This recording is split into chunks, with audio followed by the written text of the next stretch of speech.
Steady now.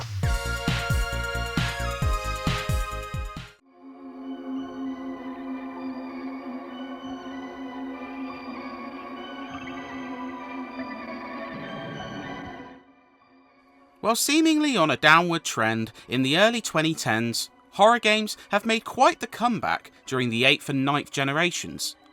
Resident Evil has found its footing with both new entries and remakes alike receiving praise. Silent Hill would see the announcement of multiple new entries in 2022, and a litany of first-person terrors have joined the horror party, including Amnesia and Outlast. Madison falls somewhere between all of these, taking the first-person horror and adding a more cerebral approach. It's somewhat reminiscent of the golden days, backtracking, item collecting, and puzzle solving. Unfortunately, some distinct issues see this ritual botched, and it ends up feeling middling as a result.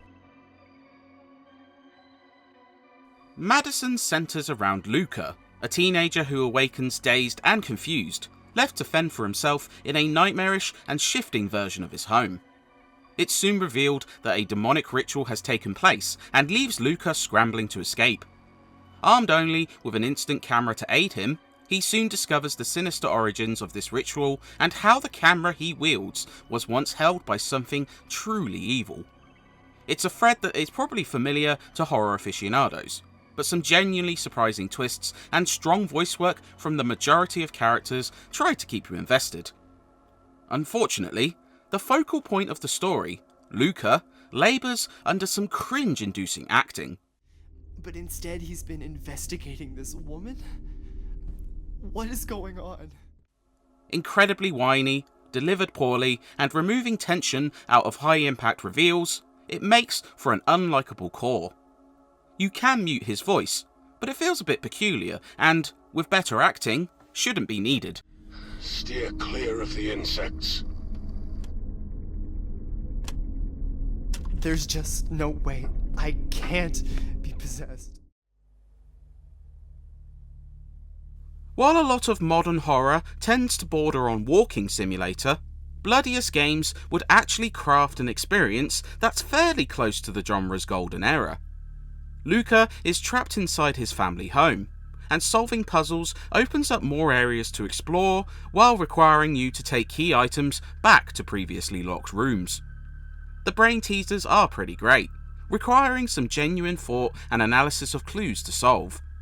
The camera plays a key role in this, as you utilise it to open some paths, change objects, and uncover clues that are invisible normally. It works well enough, and the attention to detail is respectable, as you must shake the Polaroid to dry it, and you can use the flash to illuminate darker rooms.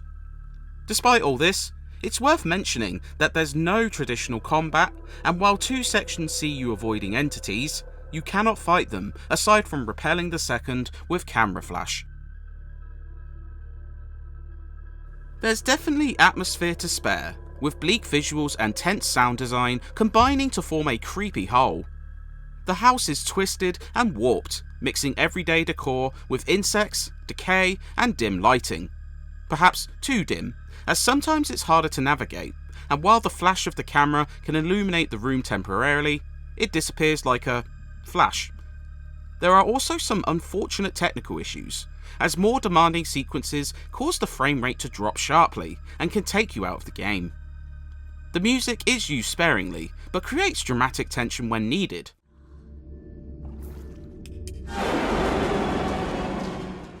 And ambient sounds are sharp and leave you panicked, such as creaking doors and ambient lightning strikes. The presentation offers a morose, uneasy atmosphere, to say the least.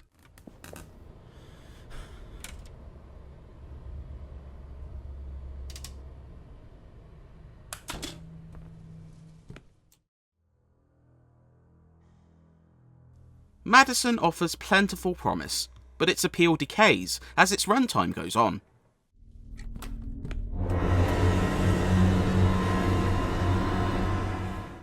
There's a particularly cheap reliance on jump scares, which sounds normal for a horror title, but it's achieved in a way that results in diminishing returns. There's plenty of moments that will have you jumping out of your skin, such as exploring a dark tunnel network with only a lighter and, after your lighter fails, facing a monster jump scare. Unfortunately, these are relied upon to the extent that they start reappearing in the same spot in the house. A late sequence involving collecting clocks saw multiple jump scares, and they proved less unsettling each time. While there are plenty of moments which will make you jump, you're unlikely to remember them in the same vein as the Resident Evil dog attack or the locker scene from Silent Hill. Not long after the aforementioned sequence, Madison actually reaches its conclusion. It's a short game, as even if some puzzles stump you, you'd be lucky to go over the 5-hour mark in your initial playthrough. There's little replay value here either, as it lacks additional endings or alternative paths, meaning repeat runs can be bested even faster. Aside from collectible photos which are tucked around the house, and trophy challenges which reward a morbid camera skin, the £30 a full price purchase would cost seems very steep.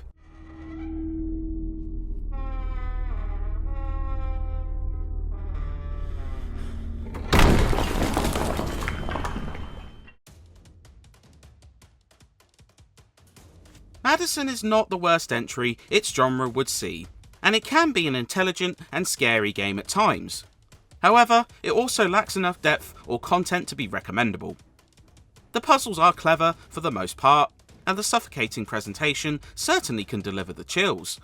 But rote jump scares, technical woes, and an insufferable protagonist diminish the scary highs this adventure sometimes scales. Genre aficionados might find it an okay purchase at a sale price, having exhausted better alternatives, but for more conscientious gamers, it's not quite worth it.